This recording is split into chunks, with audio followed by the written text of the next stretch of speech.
The morning sun of Kepler 442b cast an orange glow through the reinforced windows of Combat Training Hall 7. Zaravevel Annie shifted uncomfortably in her specially designed seat, her purple skin shimmering under the artificial lighting. Her 3 eyes blinked in sequence, a nervous habit she developed since arriving at the Advanced Combat Training Academy 3 weeks ago. "All right, cadets," Maya Torres announced, her boots clicking against the polished floor as she strode to the front of the classroom. The human instructor's dark hair was pulled back in a regulation bun, and her brown eyes held that particular intensity that made even the most confident student squirm. "Today, we're covering Tactical Elimination Protocols, Section 4, Subsection B." Zara's middle eye twitched. The other students, a mix of species from across the galaxy, seemed to understand the gravity of the subject. Korith, the insectoid rex sitting to her left, clicked his mandibles thoughtfully. Nala, the aquatic hydron, gurgled softly in what Zara had learned was concentration. Even Beeks, the energy-based luminar, dimmed his usual golden glow to a respectful amber. Maya activated the holographic display, showing various tactical scenarios. Elimination protocols are not suggestions, people. They're survival techniques. When diplomatic solutions fail, when retreat isn't an option, when the lives of countless innocents hang in the balance, she paused, her gaze sweeping the room. Sometimes you have to make the hard choice. The hologram shifted to show a battlefield scenario. Zara watched, fascinated and horrified, as digital soldiers moved through what appeared to be an urban environment. The tactical movements were precise, efficient, and absolutely ruthless. "Instructor Torres," Zara's voice came out higher than intended, her 3 eyes focusing on the human woman with innocent curiosity. The entire classroom fell silent. Even the ventilation system seemed to hold its breath. "Yes, Cadet Villani? Have you ever?" Zara's voice trailed off, then strengthened with genuine curiosity. "Have you ever actually killed someone?" The question hung in the air like a toxic cloud. Koritha's mandibles froze mid-click. Nala's gills fluttered nervously. Beeksa's glow flickered between amber and deep red. 23 pairs of alien eyes turned toward their human instructor, waiting for an answer that would either confirm or deny the rumors that had been circulating since the first day of classes. Mayer stood perfectly still for exactly 3 seconds. Then a slow smile spread across her face, one that didn't quite reach her eyes. When she spoke, her voice carried the weight of classified information and buried secrets. "You're not cleared to know that, Cadet." The silence that followed was deafening, and somehow that non-answer was infinitely more terrifying than any confession could have been. The Advanced Combat Training Academy had been established exactly 18 months ago, following what historians would diplomatically call the Triple Defeat Incident. The Galactic Council, in their infinite wisdom and bruised pride, had suffered 3 consecutive military disasters against various hostile species. The Xerian conflict, the Plasma Wars, and the catastrophic failure during the Void incursion had left the galaxy's most advanced civilization scrambling for solutions. Enter humanity. The species that most galactic citizens considered barely above barbaric deathworlders had somehow managed to end all 3 conflicts within a combined total of 6 months. Not through superior technology or advanced weaponry, but through tactics so unconventional that enemy forces simply couldn't adapt fast enough. "They fight like they're insane," Admiral Keith Moore of the Centauri fleet had reported to the Council. "Complete disregard for protocol, using everything from kitchen utensils to environmental hazards as weapons. It's effective." And so, with grudging respect and desperate necessity, the Council had hired human military contractors to train the next generation of galactic defenders. The Academy became a testing ground for what humans euphemistically called adaptive combat doctrine. Zara looked around at her fellow students, each representing different approaches to warfare. Korith belonged to the Rex Collective, where military strategy was based on hive mind coordination and mathematical precision. His species had fought wars for millennia using calculated formations and predictable tactical responses. The insectoid's forearms could manipulate weapons with mechanical accuracy, but his thinking patterns followed rigid logical pathways. Nala represented the Hydron Federation, masters of aquatic and amphibious warfare. Her species excelled at fluid combat tactics, literally and figuratively, adapting their approach like water flowing around obstacles. They operated on instinct as much as intellect, their movements graceful and unpredictable in their native environments, but sometimes struggled with the rigid structures of conventional ground warfare. Beaks, the Luminar, was perhaps the most unusual student. His species fought by manipulating energy fields, creating dazzling displays of destructive force. Their strategies were about overwhelming power and direct confrontation, with little room for subtlety or deception. Zara herself was a Valanian, from a species known for their meticulous planning and highly organized supply chains.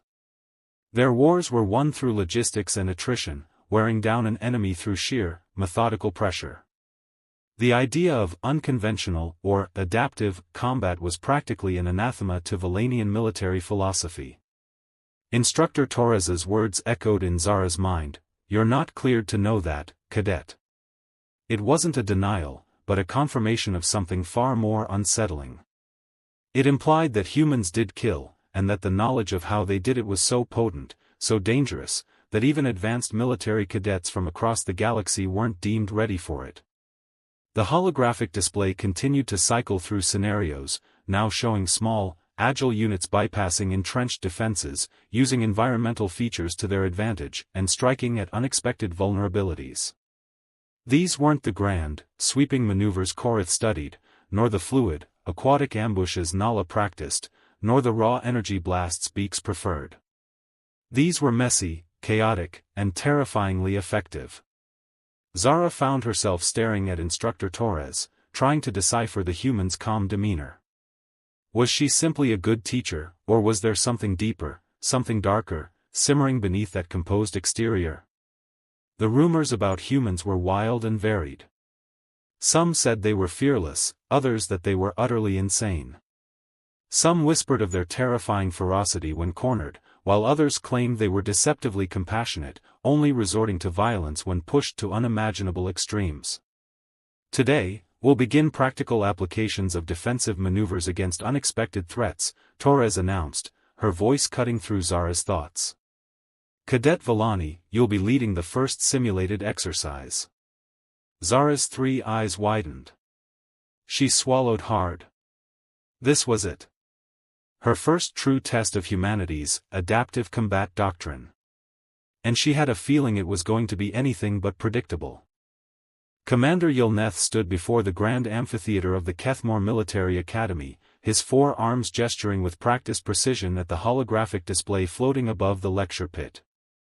The assembled cadets, representing 17 different species from across the Galactic Military Alliance, hung on his every word like gospel. And why shouldn't they? After all, he was teaching them the most advanced military doctrine in known space.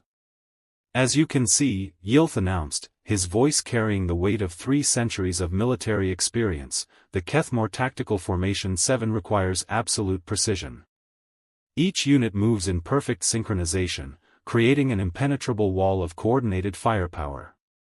He paused, allowing the hologram to demonstrate the flawless ballet of destruction. This formation has never been defeated in over 2,000 years of implementation. The Zephyrian cadets nodded their crystalline heads in understanding. The Torvin students scribbled notes with their mechanical appendages. Even the notoriously skeptical Valthwan seemed impressed, their tentacles writhing in what Yil had learned to recognize as appreciation. Then the doors to the amphitheater opened. 3 figures walked in, and Yilneth's secondary hearts nearly stopped. Humans. The Academy had warned him about this cultural exchange program, but he had assumed it was some kind of elaborate joke. Humans were barely out of their technological infancy, still using primitive projectile weapons and combustion engines. And what could they possibly learn from the most advanced military academy in the galaxy? The first human, a female with dark hair pulled back in what he believed they called a ponytail, wore the rank insignia of a captain. Behind her followed a male lieutenant with an insufferable grin and a female sergeant who looked like she could arm wrestle a Corventan battle beast and win. "Ah," Yilneth said, his tone dripping with the kind of condescension usually reserved for explaining basic arithmetic to younglings. "Our primitive exchange students have arrived. How delightful." Several of the alien cadets chittered with what sounded suspiciously like suppressed laughter. The human captain stepped forward, seemingly unbothered by the obvious mockery.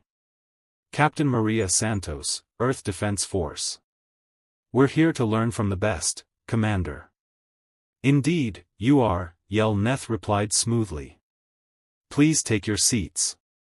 We were just discussing Formation 7, though I suspect the tactical complexity might be challenging for your species to grasp." The lieutenant whose name tag read Morrison raised his hand. "Commander, before we continue, I have a quick question about this formation." Yilneth sighed internally. Of course, the primitive would have questions. "Very well, Lieutenant Morrison. Though I warn you, these concepts have been refined over millennia." Morrison's grin widened. "Right. Got it. Super advanced stuff. My question is simple, though." He pointed at the holographic display where the perfect Kethmore formation was frozen mid-maneuver. "Is this before or after you start losing?" The amphitheater fell silent. Not the respectful silence of students absorbing wisdom, but the kind of silence that follows a particularly spectacular explosion. Yilth felt his mandibles click involuntarily, a sure sign of extreme irritation. "I beg your pardon," he managed. "Well," Morrison continued, apparently oblivious to the fact that he had just insulted the most sacred military doctrine in known space.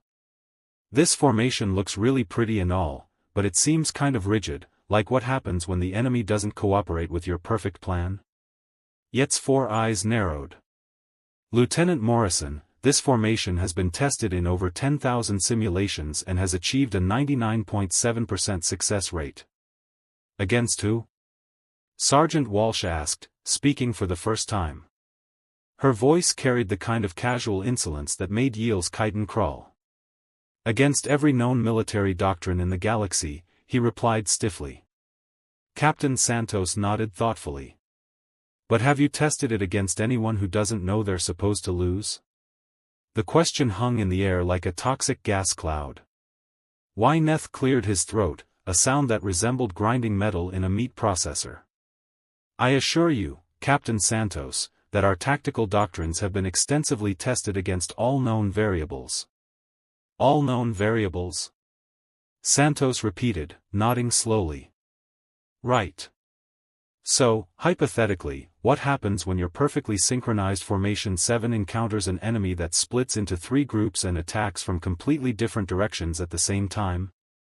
"That would be tactically unsound," Yolth replied with the confidence of someone who had never been wrong about anything in his life. "No competent military commander would divide their forces in such a manner. Such a move would only fragment their strength and make them vulnerable to our cohesive counterattacks. It goes against all established principles of engagement." Morrison chuckled, a low, unsettling sound that grated on Yilneth's sensitive auditory receptors. "See, that's where you guys lose me. Competent military commander. Established principles. What if the enemy isn't competent by your standards? What if their principles are different?" He paused, then leaned forward conspiratorially. "What if they're just, mean?" Sergeant Walsh added, "Or they don't care about their own losses, just making sure you suffer more."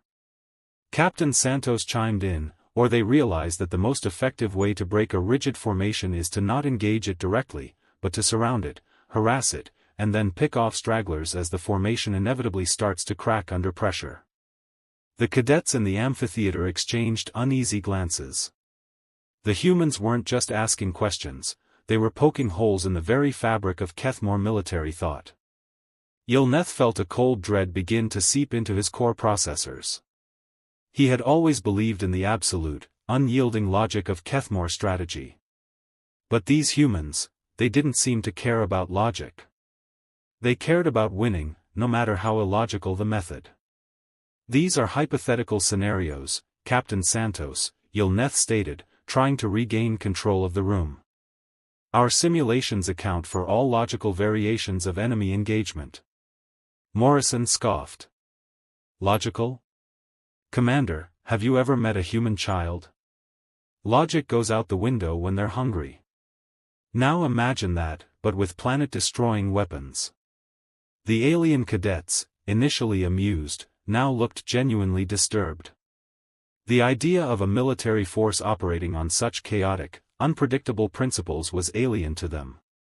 Their species had evolved to prioritize order, structure, and predictable outcomes in warfare. The humans, however, seemed to thrive in the very chaos they sought to eliminate. Yilneth knew, deep in his processing core, that this exchange program was going to be far more challenging than he had ever anticipated. And perhaps, just perhaps, infinitely more revealing about the true nature of combat. Zara found herself at the front of Combat Training Hall 7, her 3 eyes scanning the holographic projection. The scenario was deceptively simple: defend a simulated supply depot from a small, agile incursion force. Her Valanian instincts immediately screamed for fortifications, reinforced perimeters, and a meticulously planned chokepoint defense. But Instructor Torres had given a cryptic instruction: adapt. Don't plan for what they should do, plan for what they might do. And what they won't expect. This went against every fiber of Zara's being. Valanian warfare was about foresight, about knowing the enemy's logical next move and building an insurmountable defense against it. Cadet Valani, Torres's voice cut through Zara's internal debate, your defense. Tell me your initial assessment. Zara took a deep breath. Instructor, the optimal strategy would be to establish 3 concentric defensive rings around the depot, utilizing the natural rock formations as cover. We would deploy sensor nets at 500-meter intervals, backed by automated turrets. Any incursion would be channeled into kill zones, where our heavy ordnance units would. She trailed off, noticing the slight twitch at the corner of Torres's mouth. It wasn't a smile, more like a suppression of one. A perfectly logical and highly effective defense, Cadet Valani, Torres said, her voice even. For a logical enemy. Begin the simulation. As the digital incursion force, represented by small red blips, began to move, Zara activated her planned defenses. The sensor nets flickered online, the automated turrets locked onto their initial targets, and the simulated heavy ordnance units took their positions. The red blips advanced, predictably, towards the choke points. Zara felt a surge of professional pride. This was textbook Valanian strategy. Then, everything went wrong. Instead of continuing their direct advance, 2 of the red blips veered sharply, disappearing into an unstable geothermal vent system that Zara had dismissed as impassable. A third group, instead of engaging the fortified choke point, began to systematically dismantle the sensor nets from the flanks, using what appeared to be low-power jamming fields that Valanian sensors should have detected. Impossible! Zara exclaimed, her middle eye wide with shock. They're not following the established patterns. The geothermal vents are unstable, no unit would risk that. Torres just watched, a quiet intensity in her eyes. Why not, Cadet? What if their definition of risk is different? What if unstable is just another word for unpredictable path? The incursion force, now bypassing Zara's meticulously laid traps, was moving with alarming speed towards the depot's vulnerable rear access. But, how do they know about the sensor net vulnerabilities? Zara stammered, frantically trying to reroute her defenses. That information is highly classified. Is it? Torres countered softly. Or did they just notice the pattern of your deployments? Did they see your predictable reliance on technology and decide to simply break it? Humans, Cadet Valani, don't just fight the enemy. They fight the enemy's expectations. The simulation ended abruptly. Depot compromised. 87% losses, a calm computer voice announced. Zara stared at the screen, her purple skin feeling hot with embarrassment. "But, how?" she whispered. "They used the environment against you, Cadet," Torres explained, pointing to the geothermal vents. "They exploited a weakness you dismissed because it was illogical. They observed your reliance on sensors and found a simple way around them. They didn't engage your strength, they targeted your assumptions." Korath clicked his mandibles, a rare sound of genuine bewilderment. Nala gurgled softly, her gills flaring in what looked like disbelief. Even Beeksa's glow flickered erratically. The human approach was a direct assault on the very foundation of their military thinking. It wasn't about superior firepower or advanced technology, it was about something far more fundamental and terrifying, the ability to understand, and then utterly shatter, an opponent's preconceived notions of warfare. "Your species, Cadet Villani, excels at planning for known variables," Torres continued, her voice now softer, almost pedagogical.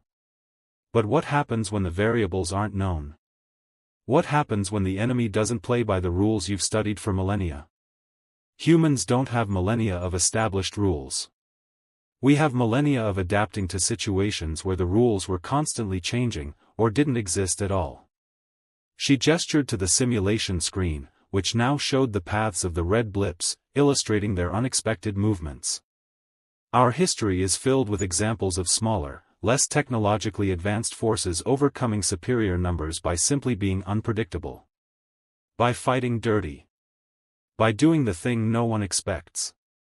Zara felt a shiver run down her spine. The triple defeat incident suddenly made chilling sense. The galactic forces, bound by their logical, established doctrines, had been utterly bewildered by an enemy that simply didn't care about those doctrines. Humans weren't just good at fighting, they were good at breaking fights.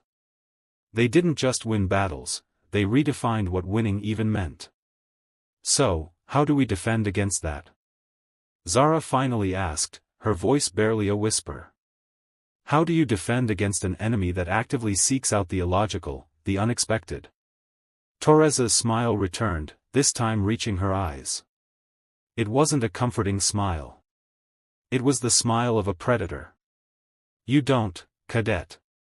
Not with your current mindset. You learn to be that enemy. You learn to embrace the chaos.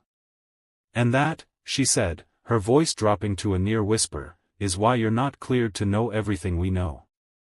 Not yet." The lesson ended, but Zara's thoughts churned. The adaptive combat doctrine wasn't just a new set of rules, it was a complete shattering of all rules she knew. And the thought of what humans truly knew, what they were truly capable of, was now more terrifying than ever. The Kethmore Military Academy's Grand Amphitheater was still reeling from Lieutenant Morrison's audacious question. Commander Yilneth, despite his centuries of experience, found himself struggling to maintain his composure. Tactically unsound, he had repeated, clinging to the familiar doctrines that had defined his civilization's military might for millennia. But Captain Santos's follow-up question, "But have you tested it against anyone who doesn't know they're supposed to lose?" had struck a nerve. It wasn't just an insult, it was a fundamental challenge to the Kethmore way of war. "Commander," Morrison pressed, his insufferable grin still in place, "with all due respect, your simulations are only as good as the variables you input. If you're assuming your enemies will fight by your rulebook, then you're essentially playing against yourselves." Sergeant Walsh, leaning back in her seat with a casual air that screamed disrespect, added, "It's like practicing martial arts with a partner who always tells you their next move. You'll get really good at blocking that move, but what happens when someone just punches you in the face without warning?" A ripple of unease spread through the alien cadets. The Zephyrians, who prided themselves on their meticulous pre-battle analysis, looked particularly troubled. The Torvan students, whose entire combat philosophy revolved around perfectly choreographed maneuvers, began to fidget with their mechanical appendages. Yilneth felt his forearms clench into fists. "Our enemies are not so primitive, Lieutenant. They adhere to recognized military principles." Captain Santos stepped forward, her expression serious. "Commander, the galaxy is vast. Not every species is bound by the same, recognized principles. Some prioritize survival above all else. Some operate on pure instinct. Some are just desperate. And desperation, Commander, can make an enemy incredibly unpredictable. She walked to the holographic display and, with a casual gesture, brought up a new simulation. It wasn't a Kethmore formation. It was a chaotic swirl of smaller, less organized units. This, Santo stated, is what happens when a human unit, outnumbered and outgunned, is told they cannot retreat. They don't form perfect lines. They don't maintain rigid formations. They spread out, they find cover, they use anything and everything as a weapon. They become 100 tiny, impossible to target threats. The simulation showed individual human figures darting through urban ruins, using rubble for cover, improvising weapons from scavenged parts, and launching coordinated, yet seemingly random, attacks on the larger, more organized enemy forces. They're not fighting to win a glorious victory, Morrison added, his voice surprisingly somber now. They're fighting to make the other side regret ever showing up. They're fighting to inflict maximum damage and ensure that the cost of victory for the enemy is so high, it's not worth it. Sergeant Walsh nodded. We call it, creating a negative cost-benefit analysis for the enemy. Make them decide that taking the objective isn't worth the sheer amount of pain they'll have to go through to get it. Yilneth watched the simulation with growing horror. The human units were not efficient by Kethmore standards, they were brutal. They engaged in close-quarters combat with a ferocity that defied logic, sacrificing individual units to create openings, exploiting minor weaknesses with devastating effect. They didn't fight honorably, they fought to survive, and to ensure their enemy didn't. But, this is chaos, one of the Zephyrian cadets finally blurted out, their crystalline head vibrating with distress. There is no order. No discernible strategy. Exactly, Captain Santo said, a hint of satisfaction in her voice. And how do you plan for chaos? How do you counter an enemy that doesn't adhere to any predictable patterns? An enemy that sees a rock as a projectile, a discarded pipe as a bludgeon, and a broken window as an opportunity for ambush? The Kethmore cadets were now truly uncomfortable. Their entire military education had been built on the premise that war was a solvable equation, a logical progression of moves and countermoves. The humans were suggesting it was a primal scream, a desperate, unpredictable struggle for existence. Commander, Morrison said, turning back to Yilneth, your Formation 7 is beautiful. It's elegant. It's perfect. But sometimes, in a real fight, perfect gets you killed. Sometimes, you need to be messy. You need to be ugly. You need to be the thing the enemy simply can't process because it breaks every rule they know. Yilneth looked at the faces of his cadets. They were no longer chittering with suppressed laughter or scribbling notes. They were silent, their expressions ranging from shock to a dawning, unsettling understanding. The humans hadn't come to learn, they had come to teach, not just new tactics, but an entirely new way of thinking about war. A way that was terrifyingly effective, and fundamentally ungalactic. He had initially dismissed them as primitives. Now, he saw them as something far more dangerous, anomalies. A species that didn't just break the rules of war, but seemed to exist outside the very concept of rules itself when survival was on the line. The perfect Kethmore Formation 7, revered for 2 millennia, suddenly seemed fragile, an elegant glass sculpture waiting for a human to casually smash it with a blunt, improvised weapon. Yilneth knew, with a chilling certainty, that his academy, and perhaps the entire galactic military alliance, had drastically underestimated humanity. And the implications of that oversight were beginning to dawn on him with a frightening clarity.